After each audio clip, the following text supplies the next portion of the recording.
Welcome back. Banner ದಂಗಲ್ನ ಕಿಚ್ಚು ಕಲ್ಲು ತೂರಾಟ ಆಗಿದೆ. ಲಾಠಿ ಚಾರ್ಜ್, ರಕ್ತದೋಕುಳಿ, ವಾಲ್ಮೀಕಿ ಬ್ಯಾನರ್ ವಿಚಾರಕ್ಕೆ ಗೋಲಿ ಕದನ ನಡೆದಿದೆ. ಮಲೆನಾಡು ಬಳ್ಳಾರಿಯಲ್ಲಿ ಬ್ಯಾನರ್ ದಂಗಲ್ ಕಿಚ್ಚು ಸದ್ಯಕ್ಕೆ ಒಂದ್ ಕಡೆ ಪರಿಸ್ಥಿತಿಯನ್ನ ತಿಳಿಗೊಳಿಸುವಂತಹ ಕೆಲಸಗಳಾಗ್ತಾ ಇದೆ. ಸದ್ಯಕ್ಕೆ ತನಿಖೆ ಸಾಗ್ತಾ ಇದೆ. ವರ್ಷದ ಮೊದಲ ದಿನವೇ ಹಿಂಸಾಚಾರ ಬಲಿಯಾಗಿದೆ.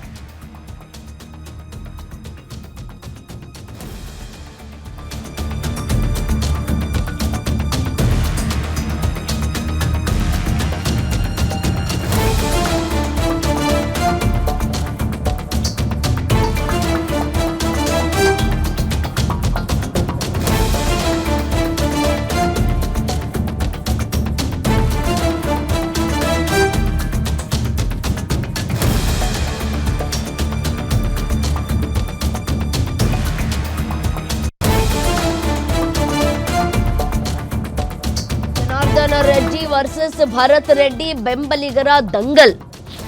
ಸಂಘರ್ಷ ಸಂಬಂಧ 11 ಮಂದಿ ಮೇಲೆ ಎಫ್ಐಆರ್ ದಾಖಲಾಗಿದೆ. ಬಳ್ಳಾರಿ ಬ್ರೂಸ್ಪೇಟೆ ಠಾಣೆಯಲ್ಲಿ ದೂರು ದಾಖಲಾಗಿದೆ. ಜನಾರ್ದನ ರೆಡ್ಡಿ, ಸೋಮಶೇಖರ್ ರೆಡ್ಡಿ, ಶ್ರೀರಾಮುಲು ವಿರುದ್ಧ ಈ ದೂರು ನೀಡಲಾಗಿದೆ. ನಾಯಕರು ಸೇರಿದಂತೆ 11 ಜನರ ವಿರುದ್ಧ ಎಫ್ಐಆರ್ ದಾಖಲಾಗಿದೆ. ಈ ರಾಜಶೇಖರ್ ಅವರ ಬಲಿಯಾಗಿದೆ. ಕಾಂಗ್ರೆಸ್ನ ಕಾರ್ಯಕರ್ತ ಅಂತ ಕೂಡ ಹೇಳಲಾಗ್ತಾ ಇದೆ. ಗುಂಡನ್ನ ಹಾರಿಸಿದ್ರಿಂದ ಈ ರೀತಿಯಾದಂತಹ ಬಲಿಯಾಗಿದೆ. ಸೊ ಹಾಗಾಗಿಯೇ ಮರಣೋತ್ತರ ಪರೀಕ್ಷೆಯನ್ನ ಕೂಡ ನಡೆಸಲಾಗ್ತಾ ಇದೆ. ರಾಜಶೇಖರ್ ಅವರ ಕುಟುಂಬಸ್ಥರು ಇದೀಗ ಕಣ್ಣೀರು ಹಾಕ್ತಾ ಇದೆ, ಆಕ್ರೋಶವನ್ನ ಕೂಡ ವ್ಯಕ್ತಪಡಿಸ್ತಾ ಇದ್ದಾರೆ. ಈ ರೀತಿಯಾಗಿ ಬಲಿಯಾಗಿರೋದಕ್ಕೆ ಕುಟುಂಬಸ್ಥರು ಇದೀಗ ಕಣ್ಣೀರಲ್ಲಿ ಕೈ ತೊಳಿತಾ ಇದ್ದಾರೆ. ವಾಲ್ಮೀಕಿ ಪುತ್ಥಳಿ ಬ್ಯಾನರ್ ವಿಚಾರಕ್ಕೆ ಆಗಿರುವಂತಹ ಘರ್ಷಣೆ ಇದು. ಸದ್ಯಕ್ಕೆ ಬಳ್ಳಾರಿ ರೆಡ್ಡಿ ನಿವಾಸದ ಬಳಿ ಉದ್ವಿಗ್ನ ಪರಿಸ್ಥಿತಿಯಾದಂತಹ ಹಿನ್ನೆಲೆ ಕೊಪ್ಪಳ, ರಾಯಚೂರಿನಿಂದ ಹೆಚ್ಚುವರಿ ಪೊಲೀಸನ್ನ ನಿಯೋಜನೆ ಮಾಡಲಾಗಿದೆ. ಈಗಾಗಲೇ ಪೊಲೀಸ್ ಸಿಬ್ಬಂದಿಗಳು ಬಳ್ಳಾರಿಗೆ ನಿಯೋಜನೆಯಾಗಿದ್ದಾರೆ. 11 ಮಂದಿ ವಿರುದ್ಧ ಎಫ್ಐಆರ್ ಕೂಡ ದಾಖಲಾಗಿದೆ. ಎಫ್ಐಆರ್ ಪ್ರತಿಯನ್ನು ಗಮನಿಸ್ತಾ ಇದ್ದೀರಿ. ಮತ್ತೊಂದು ವಿಂಡೋದಲ್ಲಿ ಬಲಿಯಾದಂತಹ ರಾಜಶೇಖರ್ ಅವರ ಫೋಟೋವನ್ನು ಗಮನಿಸ್ತಾ ಇದ್ದೀರಿ. ಈತನೇ ಈಗ ಬಲಿಯಾಗಿರುವಂತಹ ವ್ಯಕ್ತಿ. ಗುಂಡು ತಾಗಿ ಬಲಿಯಾಗಿದ್ದಾನೆ. ನೋಡಿ, ನಗರದಾದ್ಯಂತ ಬ್ಯಾನರ್ ಅಳವಡಿಕೆ ಮಾಡಲಾಗ್ತಾ ಇದೆ. ಬ್ಯಾನರನ್ನು ಜನಾರ್ದನ ರೆಡ್ಡಿ ಅವರ ಮನೆ ಮುಂದೆ ಅಳವಡಿಸುವ ಸಂದರ್ಭದಲ್ಲಿ ಗಲಾಟೆ ಆಗಿದೆ. ಆಯಿತು, ಬ್ಯಾನರ್ ಅಳವಡಿಕೆ ಮಾಡ್ಕೊಂಡು ಹೋಗಲಿ ಅನ್ನೋದು ಬಿಟ್ಟು ಸಣ್ಣ ಪುಟ್ಟ ವಿಚಾರ ಮಾತಿನಲ್ಲೇ ಬಗೆಹರಿಬೇಕಾಗಿತ್ತು. ಆಯಿತು, ಬ್ಯಾನರ್ ತೆರವುಗೊಳಿಸಿ ಅಂತ ಹೇಳಿದ್ದಾರೆ. ಬಟ್ ಆದರೆ ಬ್ಯಾನರ್ ತೆರವುಗೊಳಿಸೋದಿಲ್ಲ ನಾವು ಅಂತ ಹೇಳಿ ತೆರವುಗೊಳಿಸಿಲ್ಲ. ಈ ಸಂದರ್ಭದಲ್ಲಿ ನೋಡಿ, ಪೊಲೀಸ್ ಅವರೇ ಗುಂಡು ಹಾರಿಸಿದಂತಹ ಸಂದರ್ಭದಲ್ಲಿ ಅವರೇ ಎದುರ್ಕೊಂಡು ವಾಪಸ್ ಬರ್ತಾ ಇರೋದನ್ನು ಗಮನಿಸ್ತಾ ಇದ್ರಿ. ಮತ್ತು ಪೊಲೀಸ್ನವ್ರಿಗೂ ಕೂಡ ಕಲ್ಲೇಟು ಬಿದ್ದಿದೆ ಅನ್ನುವಂತಹ ಮಾಹಿತಿ ಸಿಗ್ತಾ ಇದೆ. ಮತ್ತೊಂದು ಕಡೆ ಪೊಲೀಸರಿಂದಲೇ ಲಾಠಿ ಚಾರ್ಜ್ ಆಗಿದೆ. ಈ ಸಂದರ್ಭದಲ್ಲಿ ಹಲವರಿಗೆ ಗಾಯಗಳಾಗಿವೆ.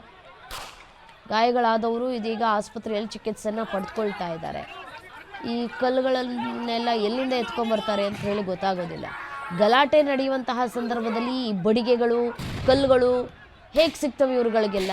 ಪೂರ್ವ ತಯಾರಿಯನ್ನು ಮಾಡ್ಕೊಂಡಂತೆ ಕಾಣಿಸ್ತಾ ಇದೆ. ಈ ಗಲಾಟೆಯನ್ನು ಮಾಡಲೇಬೇಕು ಅನ್ನುವಷ್ಟರ ಮಟ್ಟಿಗೆ ಆ ಮನಸ್ಥಿತಿಗೆ ಬಂದಂತೆ ಕಾಣಿಸ್ತಾ ಇದೆ ಈ ಕಾರ್ಯಕರ್ತರು. ಸೊ ಹಾಗಾಗಿ ಈ ಕಲ್ಲುಗಳು, ಈ ಬಡಿಗೆಗಳು ಎಲ್ಲವನ್ನ ಕೂಡ ಎತ್ಕೊಂಡು ಬಂದಂತೆ ಕಾಣಿಸ್ತಾ ಇದೆ. ನೋಡಿ, ಒಬ್ಬೊಬ್ಬರ ಕೈಯಲ್ಲೂ ಬಡಿಗೆಗಳು ಇದ್ದಾವೆ, ಕಲ್ಲುಗಳು ಕೂಡ ಇದ್ದಾವೆ. ಅಲ್ಲಲ್ಲಿ ಕಲ್ಲುಗಳು ಕಾಣಸಿಗುತ್ತೆ.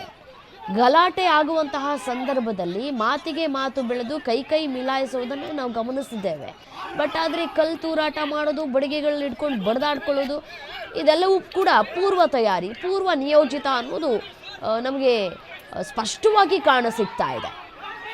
ಗಲಾಟೆ ಸಣ್ಣ ಪುಟ್ಟ ವಿಚಾರಕ್ಕೆ ಆಯಿತು, ಏನೋ ತೆರವುಗೊಳಿಸಿ ಇಲ್ಲಿ ಹಾಕಬೇಡಿ, ನೀವು ಬೇರೆ ಕಡೆ ಹಾಕ್ಕೊಳ್ಳಿ ಅಂತ ಹೇಳಿ, ಆಯಿತು ಸರಿ ಬೇರೆ ಕಡೆ ಹಾಕ್ಕೊಳ್ಳೋಣ ಅಂತ ಹೇಳಿ ಅವರು ತಂಪಾಡಿಗೆ ತಾವು ಬ್ಯಾನರನ್ನು ಬಿಚ್ಕೊಂಡು ಬೇರೆ ಕಡೆ ಹಾಕ್ಕೊಂಡಿದ್ರು ಆಗಿರೋದು. ಅಥವಾ ಜನಾರ್ದನ ರೆಡ್ಡಿ ಕಡೆಯವರು ಕೂಡ ಸಮಾಧಾನ ಮಾಡಿಕೊಂಡು ಆಯಿತು ಬಿಡು, ಇವತ್ತೇನು 1 ದಿನ ತಾನೇ 2 ದಿನ ತಾನೇ ಇರುತ್ತೆ ಬ್ಯಾನರ್, ಆಮೇಲೆ ತೆರವುಗೊಳಿಸಿದ್ರೆ ಆಯಿತು ಕಾರ್ಯಕ್ರಮ ಮುಗಿದ ನಂತರ ಅಂತ ಹೇಳಿ ಅವರು ಯೋಚನೆ ಮಾಡಿದ್ದಿದ್ರೆ ಇಷ್ಟೆಲ್ಲ ಗಲಾಟೆಗಳು, ಓರ್ವನ ಬಲಿ ಕೂಡ ಆಗ್ತಾ ಇರಲಿಲ್ಲ. ಮತ್ತು ಪೊಲೀಸವರು ಕೂಡ ಲಾಠಿ ಚಾರ್ಜನ್ನು ಕೂಡ ಮಾಡ್ತಾ ಇರಲಿಲ್ಲ. ಎಲ್ಲವನ್ನೂ ಕೂಡ ತಿಳಿದವರೇ ಈ ರೀತಿಯಾಗಿ ದುರ್ವರ್ತನೆಯನ್ನು ತೋರಿಸ್ತಾರೆ ಅಂತಂದರೆ ಇನ್ನು ಕಾರ್ಯಕರ್ತರ ಕತೆ ಏನು? ಖುದ್ದು ಭರತ್ ಅವರೇ ನಿಂತ್ಕೊಂಡು